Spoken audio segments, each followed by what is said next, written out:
Hello everyone, my name is David-Menino. And I'm Leonardo Edwards. And this is our baby Santiago that was snatched by the Southampton Social Service at only 5 days old for the business of forced adoption.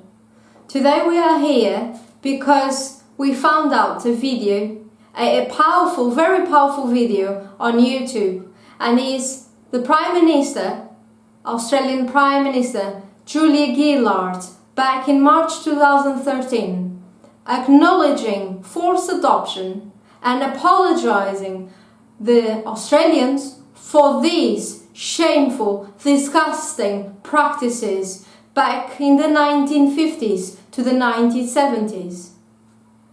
We invite you all to watch this video and to share everywhere as much as you can, because forced adoption exists. We have been exposing the business of forced adoption in the United Kingdom, and many parents like us, they are threatened with prison for exposing it. After watching this video, I invite you to still keep with us, because very important questions they raised after watching it.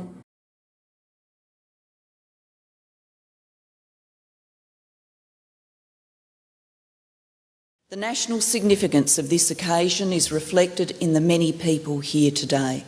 I acknowledge this Parliament's presiding officers, Anna Burke, Speaker of the House of Representatives, Senator the Honourable John Hogg, President of the Senate.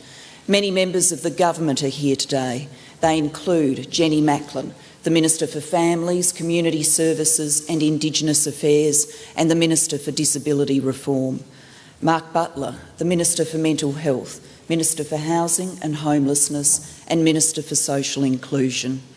Mark Dreyfus QC, the Attorney-General. Nicola Roxon, our former Attorney-General, and many other ministers and government members. I acknowledge the Leader of the Opposition and other members of the Opposition present here today. I acknowledge also members of other parties and independent members, along with distinguished guests.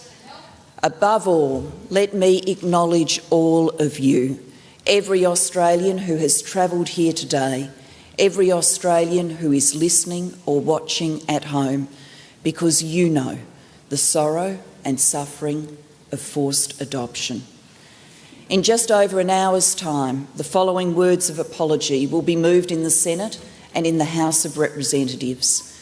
Today, this Parliament, on behalf of the Australian people, takes responsibility and apologises for the policies and practices that force the separation of mothers from their babies, which created a lifelong legacy of pain and suffering. We acknowledge the profound effects of these policies and practices on fathers, and we recognise the hurt these actions cause to brothers and sisters, grandparents, partners and extended family members. We deplore the shameful practices that denied you, the mothers, your fundamental rights and responsibilities to love and care for your children. You were not legally or socially acknowledged as their mothers, and you were yourselves deprived of care and support. To you, the mothers who were betrayed by a system that gave you no choice and subjected you to manipulation, mistreatment and malpractice, we apologise. We say sorry to you, the mothers who were denied knowledge of your rights, which meant you could not provide informed consent. You were given false assurances. You were forced to endure the coercion and brutality of practices that were unethical, dishonest and in many cases illegal.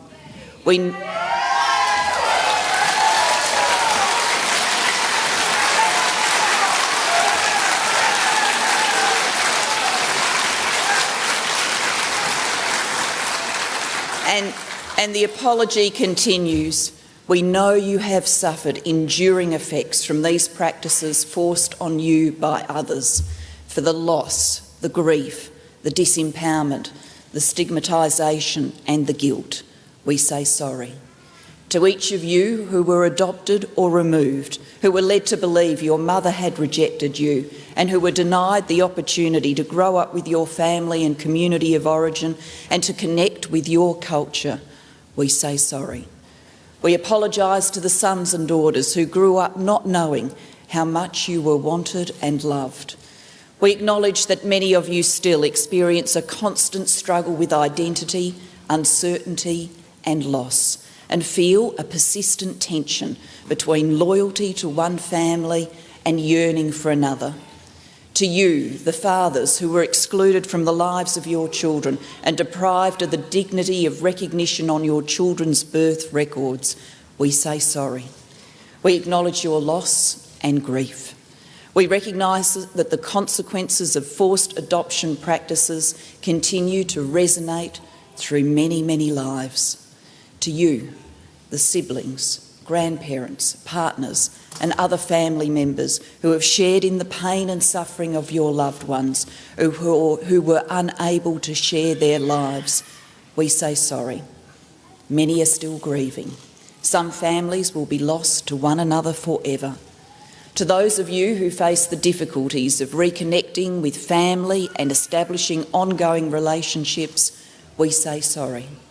We offer this apology in the hope that it will assist your healing and in order to shine a light on a dark period of our nation's history. To those who have fought for the truth to be heard, we hear you now.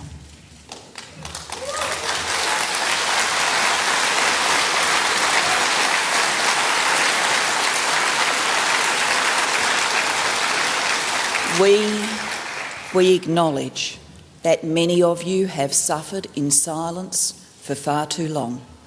We are saddened that many others are no longer here to share this moment. In particular, we remember those affected by these practices who took their own lives.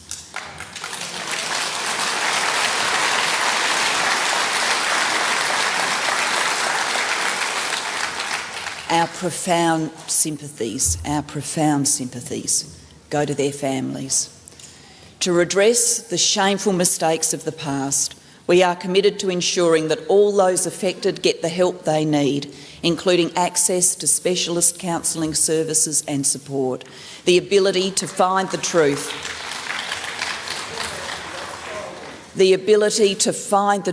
in freely available records and assistance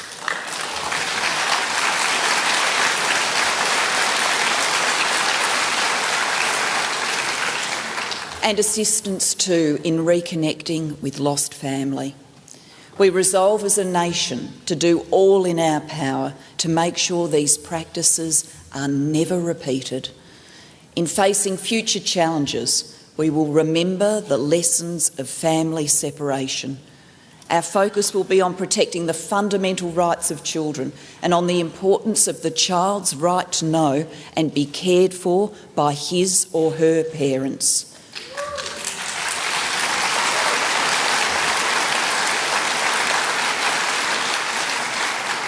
With profound sadness and remorse, we offer you all our unreserved apology.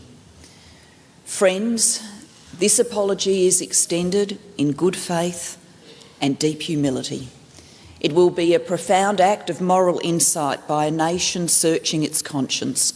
It will stand in the name of all Australians as a sign of our willingness to right an old wrong and face a hard truth.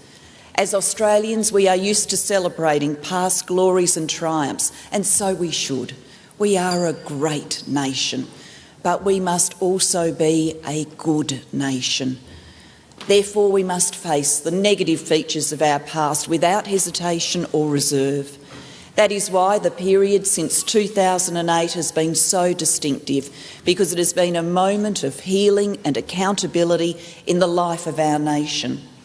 For a country, just as for a person, it takes a lot of courage to say, we are sorry.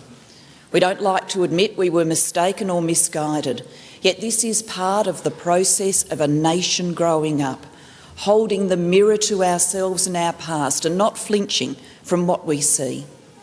Friends, what we see in that mirror is deeply shameful and distressing, a story of suffering and unbearable loss, but ultimately a story of strength as those affected by forced adoptions found their voice, organised and shared their experiences, and by speaking truth to power, brought about the apology we offer today. This story had its beginnings in a wrongful belief that women could be separated from their babies and it would all be for the best. Instead, these churches and charities, families, medical staff and bureaucrats struck at the most primal and sacred bond there is, the bond between a mother and her baby.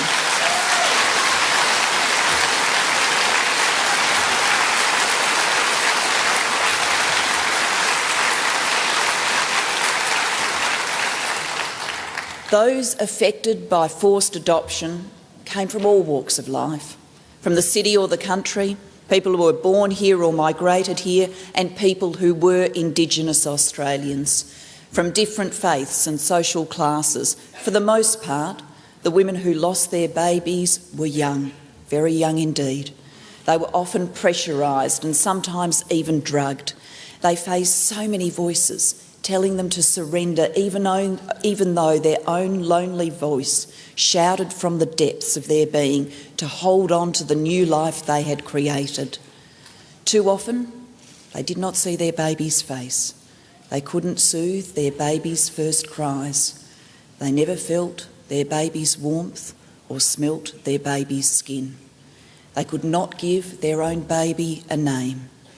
These babies grew up with other names and in other homes, creating a sense of abandonment and loss that sometimes could never be made whole. Friends, today we will hear the motion moved in Parliament and many other words spoken by those of us who lead. But today we also listen to the words and stories of those who have waited so long to be heard. Like the members of the reference group, personally affected by forced adoption, who I met earlier today. Lizzie Brew, Catherine Rendell and Christine Cole told me how their children were wrenched away so soon after birth, how they were denied basic support and advice, how the removal of their children led to a lifetime of anguish and pain. Their experiences echo the stories told in the Senate report, stories that speak to us with startling power and moral force, like Linda Bryant, who testified of the devastating moment her baby was taken away. She said, "When I had my child, she was removed. All I saw was the top of her head. I knew she had black hair." So often, that brief glimpse was the final time those mothers would ever see their children. In institutions around Australia, women were made to perform menial labour in kitchens and laundries until their baby arrived. As Margaret Bishop said, it felt like a kind of penance. In recent years, I have occasionally passed what was then the Medindi Maternity Hospital, and it generates a deep sadness in me and an odd feeling that it was a Dickensian tale told about someone else. Margaret McGrath described being confined within the Holy Cross home, where life was, to use her words, harsh, punitive and impersonal. Yet this was sunny post-war Australia, where we were going to the beach and driving our new Holdens and listening to the music of Johnny O'Keefe. Friends, as the time for birth came, these babies would be snatched away before they had even held them in their arms. Sometimes consent was achieved by forgery or fraud. Sometimes women signed adoption papers whilst under the influence of medication. Most common of all was the bullying arrogance of a society that presumed to know what was best. Margaret Nonis was told she was selfish. Linda Nagata was told she was too young and would be a bad mother. Some mothers returned home to be ostracised and to be judged. And despite all the coercion, many mothers were haunted by guilt for having given away their child. Guilt because, in the words of Louise Greenup, they did not buck the system or fight. And friends, the hurt did not simply last for a few days or weeks. This was a wound that would not heal. Kim Lawrence told the Senate committee, "The pain never goes away, that we all gave away our babies. We were told to forget what had happened." but we cannot. It will be with us all for the rest of our lives. Carolyn Brown never forgot her son. She said, "I was always looking and wondering if he was alive or dead. From then on, every time I saw a baby, a little boy, and even a grown-up in the street, I would look to see if I could recognise him." For decades, young mothers grew old, haunted by loss, silently grieving in our suburbs and towns, and somewhere, perhaps even close by, their children grew up, denied the bond that was their birthright. Instead, they lived with self-doubt and an uncertain identity. The feeling, as one child of forced adoption put it, that part of me is missing.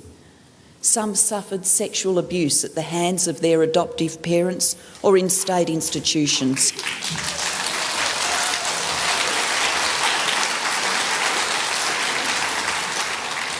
Many more endured the cruelty that only children can inflict on their peers. The words, "Your mum's not your real mum didn't want you, your parents aren't your real parents, they don't love you." Taunts vividly remembered decades later. For so many children of forced adoption, the scars remain in adult life. Phil Evans described his life as a roller coaster ride of emotional trauma, indescribable fear, uncertainty, anxiety and self-sabotage in so many ways. Many others identified the paralysing effect of self-doubt and a fear of abandonment. "It has held me back, stopped me growing and ensured that I have lived a life frozen." These words have been said. I heard similar stories of disconnection and loss from Lee Hubbard and Paul Howes today. The challenges of reconnecting with family, the struggles with self-identity and self-esteem, the difficulties with accessing records, challenges that even the highest levels of professional success have not been able to assuage or heal. And friends, neither should we forget the fathers, brothers and sisters, grandparents and other relatives who were also affected as the impact of forced adoption cascaded through each family. Gary Coles, a father, told me today of the lack of acknowledgement that many fathers have experienced, how often fathers were ignored at the time of the birth, how their names were not included on birth certificates,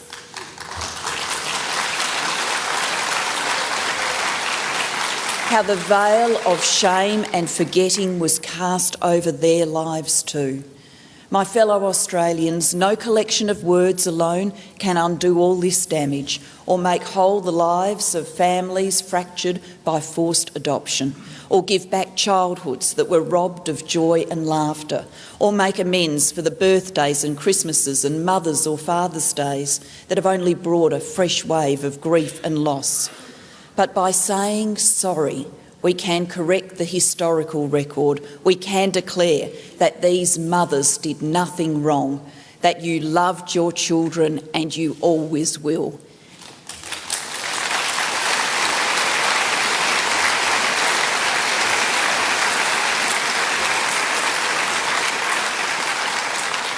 And to the children of forced adoption, we can say that you deserve so much better. You deserve the chance to know and love your mother and father. We can promise you all that no generation of Australians will suffer the same pain and trauma that you did. The cruel, immoral practice of forced adoption that will have no place in this land anymore.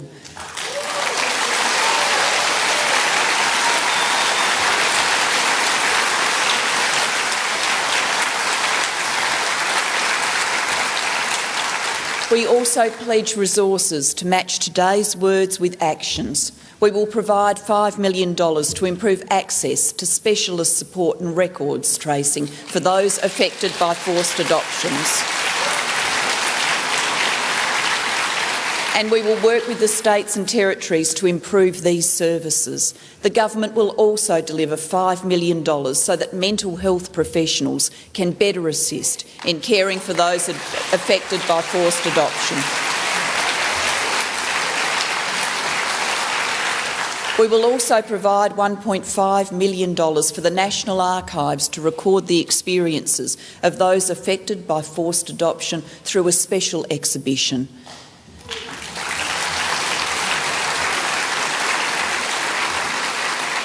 That way, this chapter in our nation's history will never again be marginalised or forgotten.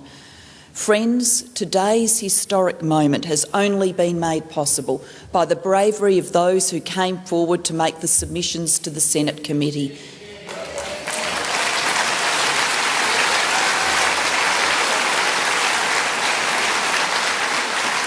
And the bravery, too, of those who couldn't come forward but who nurtured hope silently in their hearts. Because of your courage, Australia now knows the truth. The report prepared so brilliantly by Senator Siewert and the Senate committee records the truth.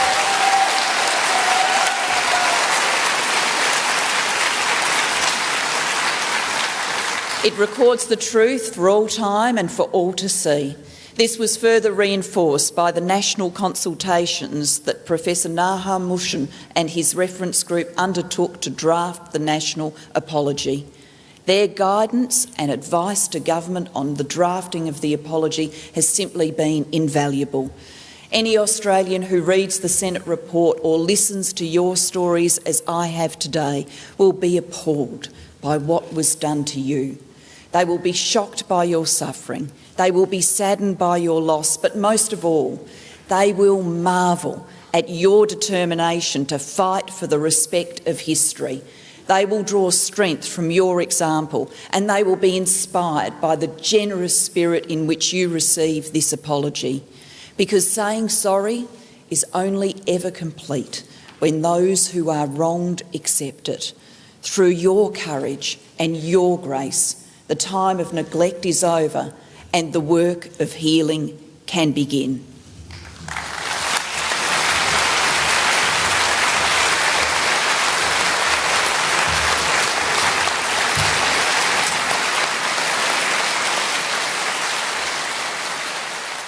After watching this video, I'm sure that many of you, they are crying. Many of you, they feel as I felt that those words could be for me.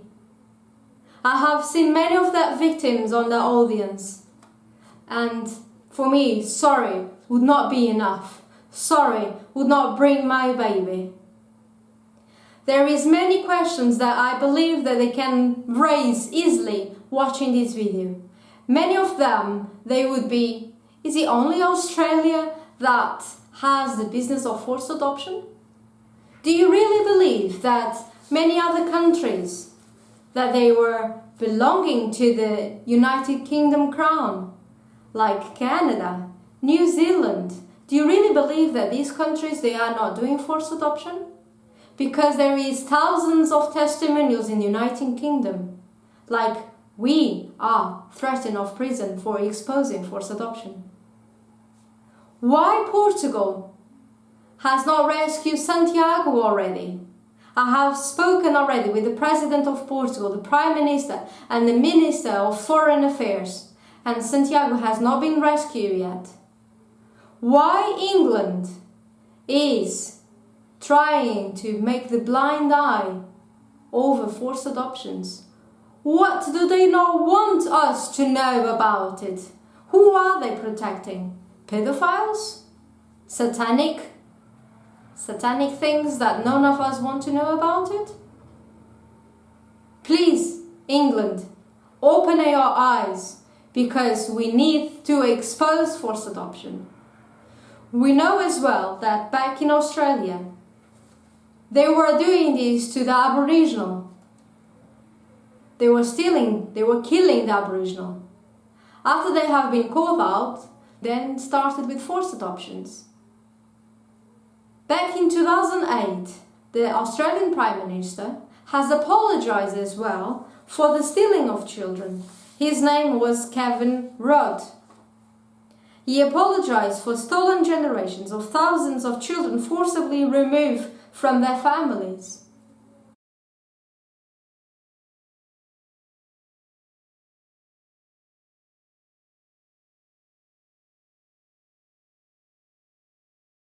And now in 2013, again, Julian Gillard apologised for the business of forced adoption.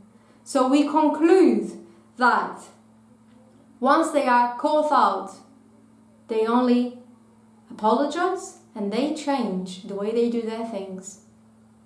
Please share this video. Thank you very much. Thank you.